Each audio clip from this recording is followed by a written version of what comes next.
Hello students, welcome to another session on statistical physics.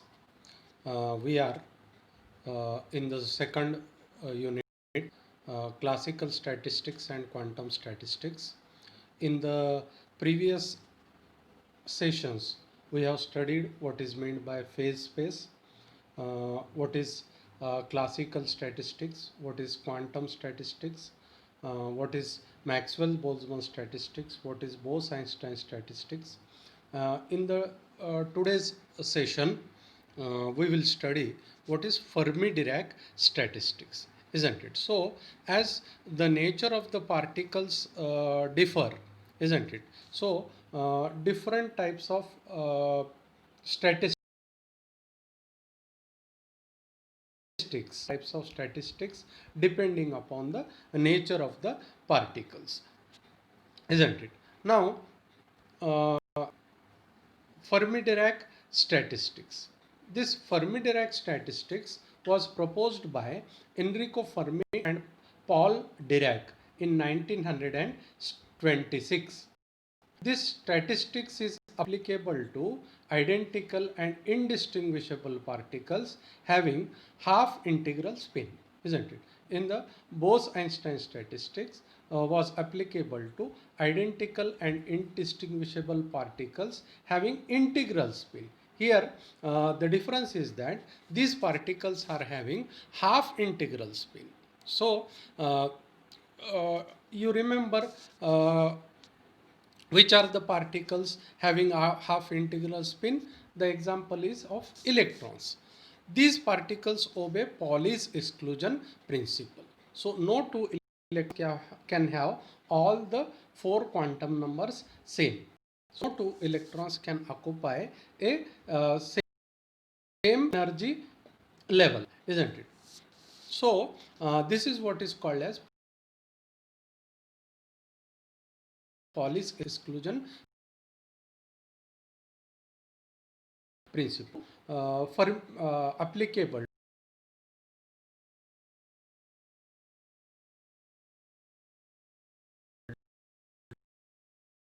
to function, isn't it? So they have antisymmetric wave function. Restriction on number of there is restriction on number of particles occupying same state, isn't it? So there is restriction on number of particles occupying same state. That is, only one particle can occupy single cell in the phase space, isn't it? So they can occupy, only one particle can occupy one cell, isn't it? In the previous Bose-Einstein statistics, any number of particles can occupy any a particular cell, isn't it? The particles obeying such statistics are called fermions. Particles which obey Fermi-Dirac statistics are called fermions. Baryons, quarks,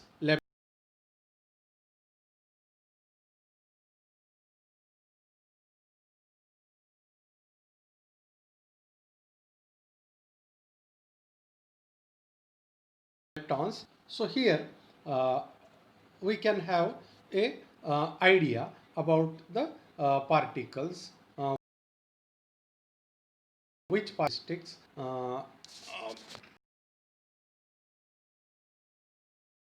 and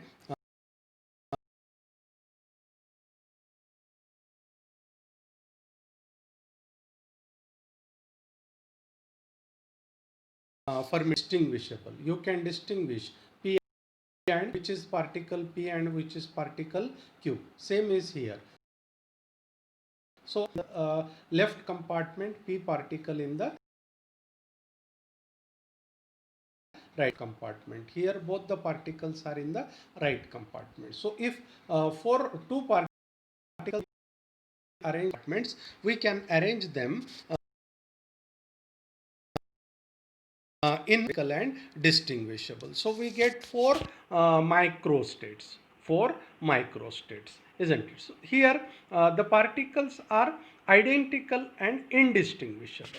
Here the in statistics, the particles are identical and uh, indistinguishable, and there is no restriction on number of particles occupying a single cell. So two or more uh, particles can occupy a particular state, isn't it? So here you can find that one particle in the left gap, one particle in the right gap. We cannot distinguish which particle is P and which particle is Q because both they are indistinguishable. Here both the particles are in the left gap. Here both the particles are in the right gap. So we get only 3 microstates, isn't it, for two particles which are distinguishable and which are to be arranged in two cells, isn't it? So here you get 4 microstates, here you get 3 microstates. Here in Fermi-Dirac statistics, there is a restriction on number of particles occupying a single cell. So two particles cannot occupy a single cell. So we get only one microstate. So depending upon the nature of the particles, we have to apply different kind of statistics, isn't it? So this is classical statistics, that is Maxwell-Boltzmann statistics, Bose-Einstein statistics, Fermi-Dirac statistics.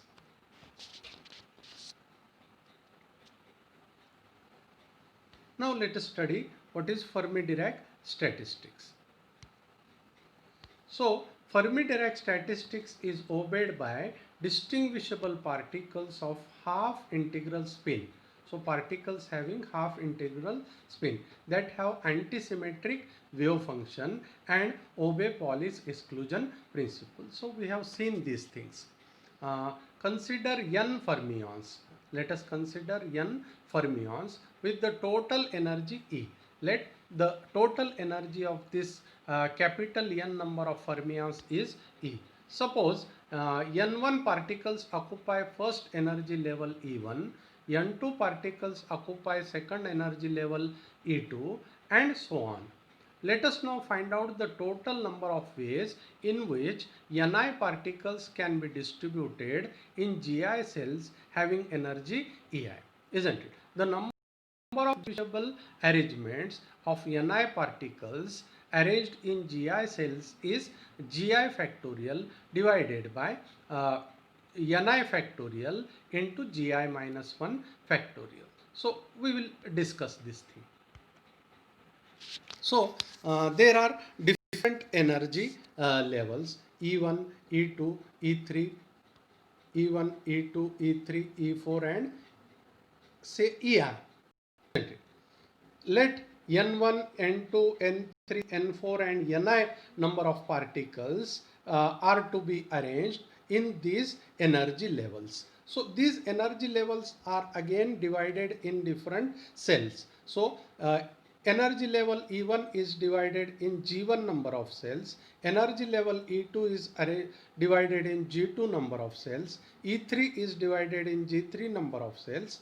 Similarly, Ei is divided in Gi number of cells, isn't it? So N1 number of particles are to be arranged in G1 number of cells, isn't it? So here N1 can be either equal to G1.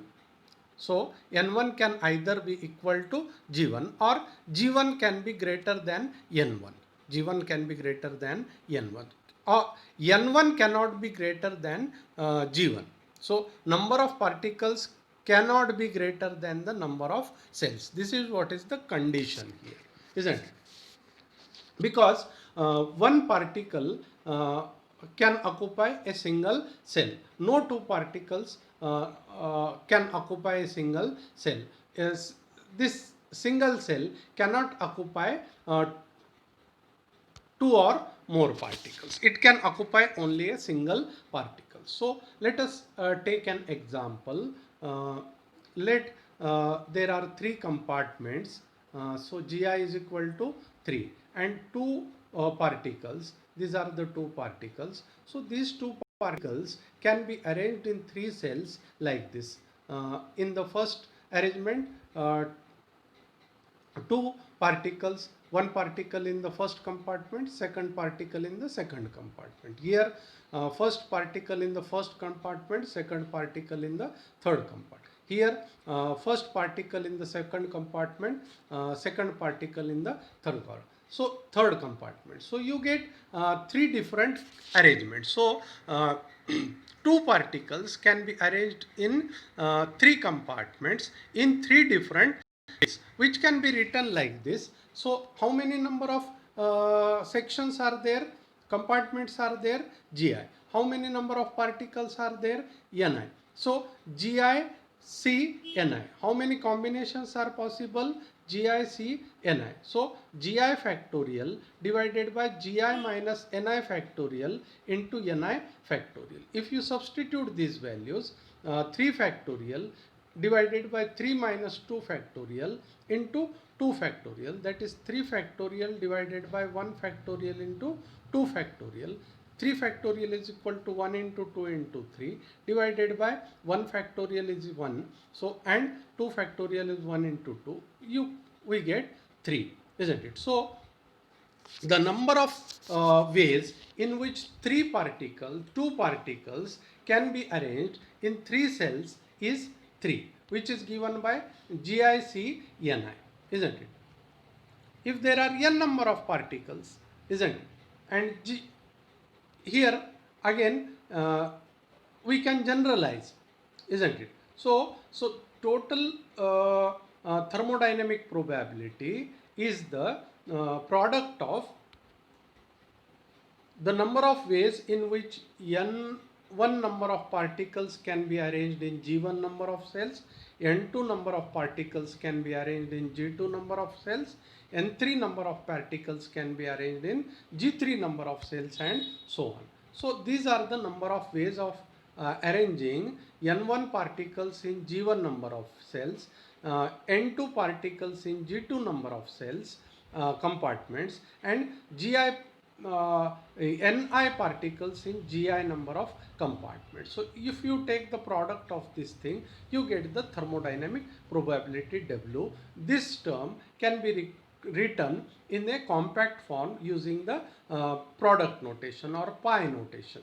So W is equal to pi of Gi factorial divided by Gi minus Ni factorial into Ni factorial. So here I runs from 1 to n number of particles. Therefore, you get this, we have got this equation. The total number of eigenstates for the whole system is given, which is nothing but the thermodynamic probability. Number of microstates in a macrostate divided by total number of microstates of the system. Taking natural log of both sides. So what you get, taking natural log of both sides, this pi turns out to be summation. Log of W left hand side is summation of log of Gi minus log of Ni factorial, that is log of Gi factorial minus log of Ni factorial minus log of Gi minus Ni factorial. Again applying the Stirling's approximation, log of n factorial is equal to n log n minus n, isn't it? So here by applying the Stirling's approximation and after simplification, you get by applying Stirling's approximation to this term, you get Gi log of Gi minus Gi. Applying Stirling's approximation to this term, Ni log of minus Ni log of Ni plus Ni. Again for this term, minus Gi minus 1 log of Gi minus Ni minus plus Gi minus Ni. So that Gi term here and Ni term here cancels with this term. You get Gi log of Gi minus Gi minus Ni log of Ni plus Ni. The expansion of this term, Gi log of Gi minus Gi, expansion of this term using Stirling's approximation, minus Ni log of Ni plus Ni, expansion of this term minus Gi minus Ni log of Gi minus Ni plus Gi minus Ni, isn't it? After simplification, this plus Gi, this minus Gi minus Ni plus Ni will cancel, and remaining is this term, log of W is equal to summation of Gi log of Gi minus Ni log of Ni minus this term minus Gi minus Ni log of Gi minus Ni. Here Gi is not subjected to variation, and Ni varies continuously. For most probable distribution, delta log of W should be maximum. Delta log of W max should be equal to 0, isn't it? So delta log of W max, if you take the derivative of this previous term,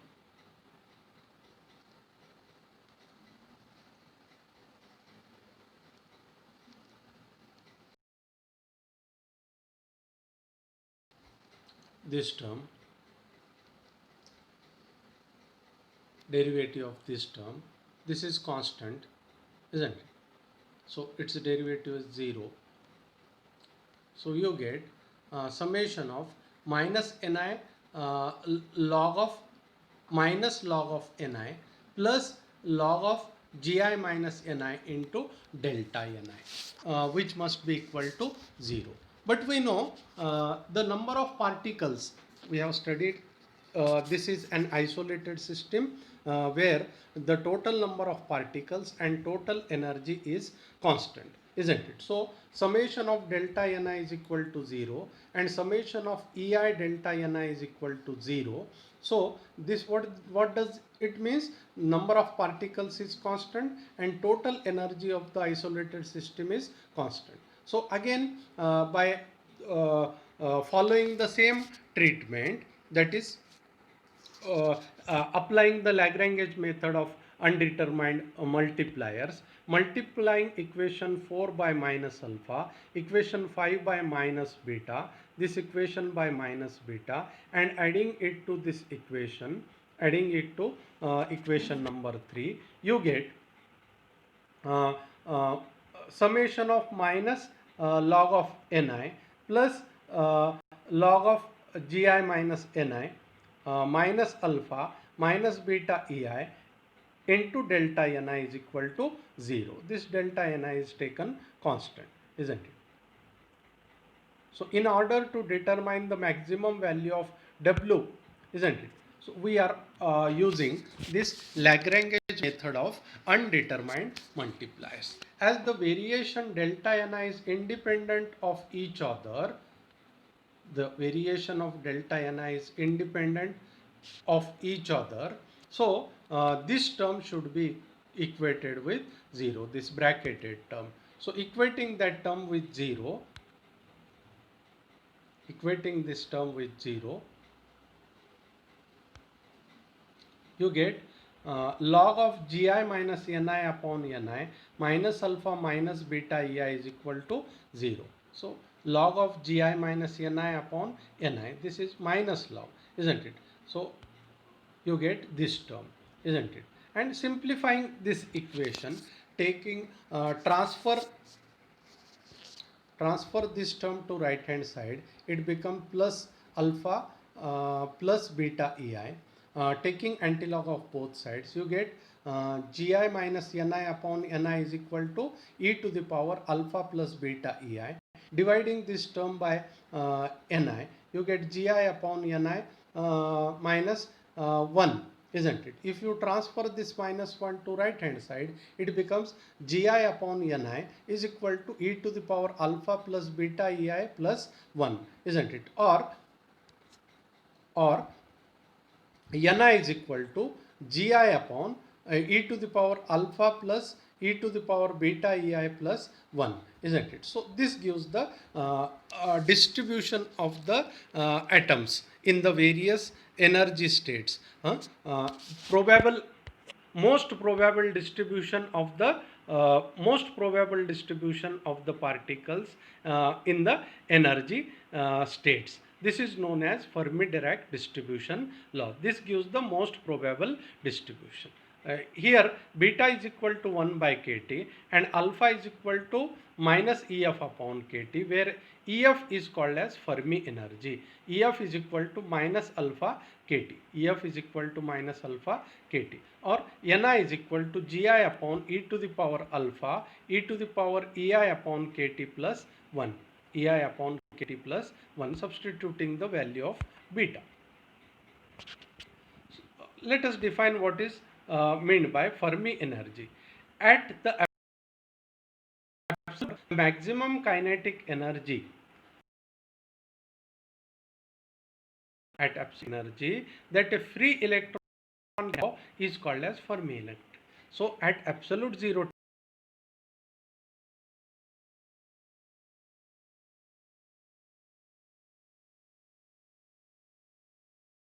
temperature, is called as Fermi energy EF.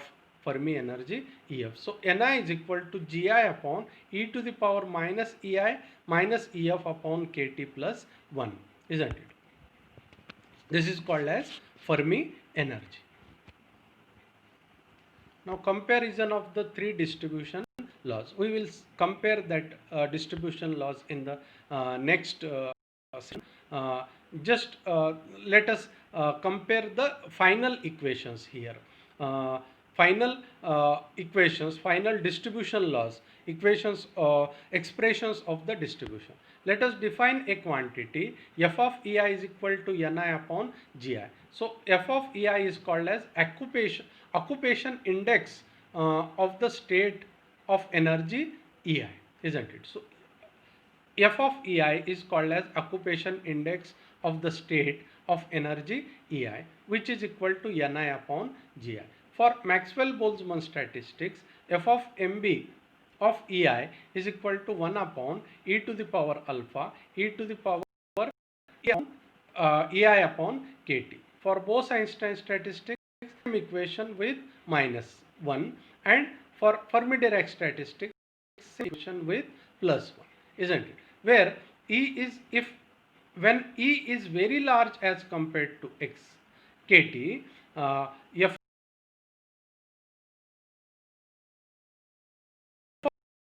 of statistics and statistics approach occupation index of Maxwell-Boltzmann statistics, or in general we can write a general equation Fe, which is occupation index, is equal to 1 upon exponential of alpha plus E upon kt plus delta. Alpha plus E upon kt plus delta is the probability of occupation of single state at energy E, and delta is plus 1 for FD statistics. Delta is plus 1 for FD statistics, and for MB, and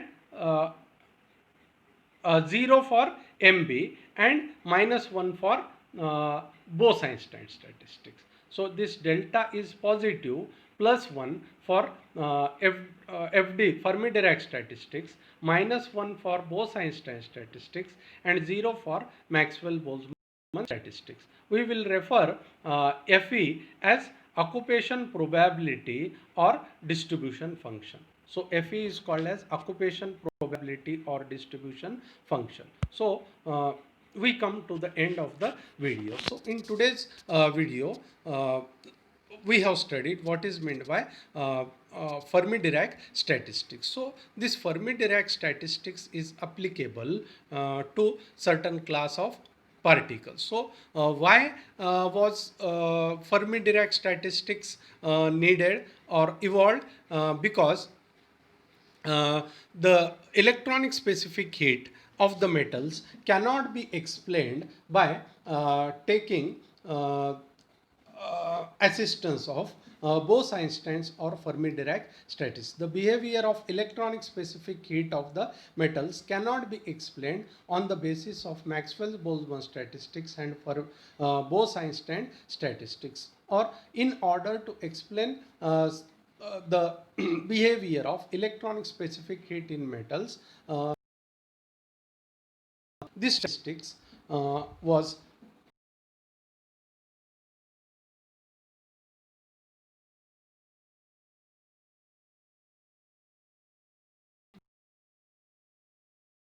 particles, certain having some properties we have discussed in detail. So we come to the end of the video. Let us stop here. Don't forget to subscribe our channel and like, share and comment on our videos. Thank you. Thank you very much. Till then, goodbye. Take care.